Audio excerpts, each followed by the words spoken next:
cleaning my car, and it's quite an endeavor. You know, when you start something like a big project like that and you get halfway through and you're like, oh my goodness, what have I done? There's no turning back. I'm almost done though. But as I'm doing this, I'm thinking about how important it is and how important it always has been for me to keep my things, my area, my living space tidy and clean. Because when I do that, it helps me keep my thoughts in my head clean and organized, and I just feel better, you know. I do believe that in many ways our outward life is a reflection of what's going on in here. For the most part, that's exactly what it is. Because we're creating our reality. We're co-creating it. So when we can, we should do our best to create order and beauty and limit the chaos. Chaos that happens naturally sometimes is a part of change, but it's not a good idea to purposely live in chaos by being messy. So I'm digressing. Ritual. I was thinking about how in many ways this is a ritual for me.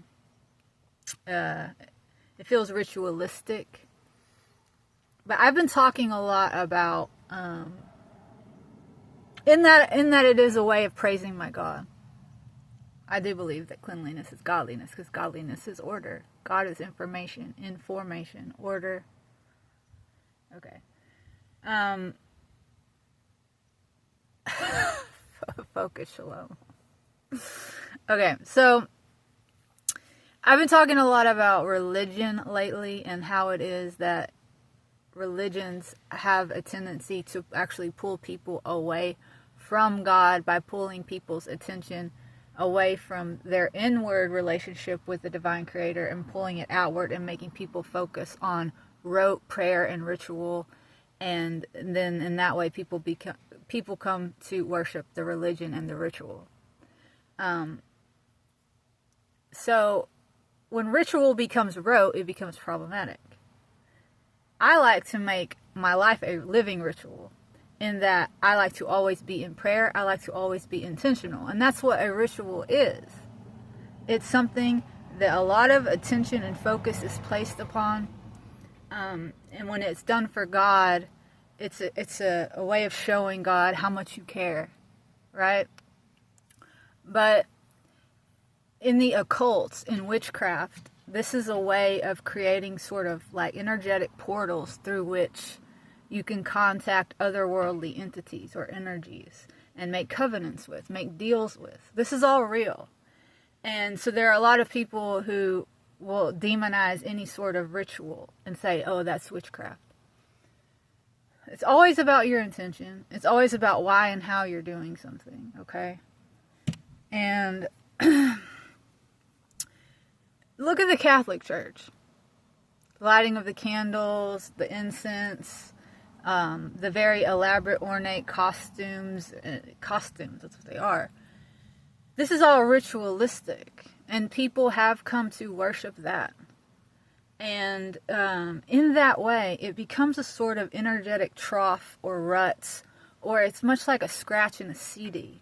When you're doing the same thing over and over and over again, what it's doing is it's much like if you were to go dig a ditch and divert water, like divert a stream.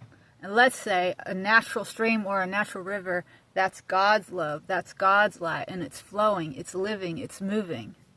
Naturally, you just let it go where it needs to go, because God knows where to send it. To feed people, to feed animals, to feed plants. Water is life. Okay.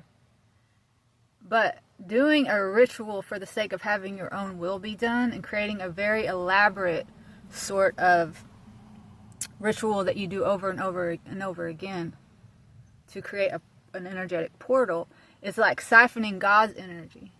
It's like digging a ditch. It's like scratching a CD so that when you're playing a piece of music on that CD, it gets stuck, right?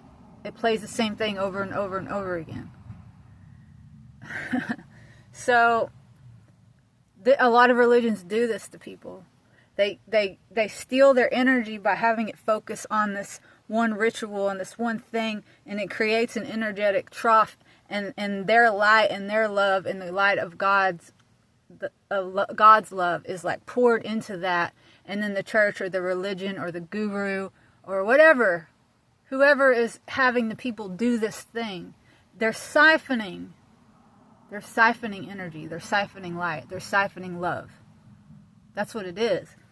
But I do believe that your whole life should be ritualistic, but it should be ritualistic in a very open, free, organic way, that everything you do is a prayer, is a submission, is a thanking, is just a communion. It's a way of communing with God. And God is beautiful. God is merciful. God is loving. And I want to be that as a child of God. And I'm grateful for all the gifts I've been given. And I want my life to reflect that gratefulness. So that's why I'm clean. That's why I'm orderly. That's why I look at everything like art. I try to make every space I come into contact with even more beautiful and orderly than it was before. Yeah. I think we should all, and this is why, like, you know,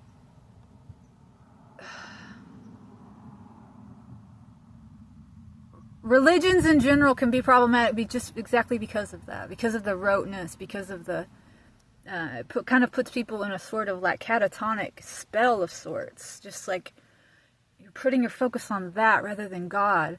And our own lives should be a religion. We shouldn't worship our life. That's not what I mean. We should give praise to life, to God. Like every moment should be worshipful. We're not meant just to worship on Sundays before an altar and light a candle. So cleaning your room can be worship. Cleaning your room can be a ritual. You know, a living ritual.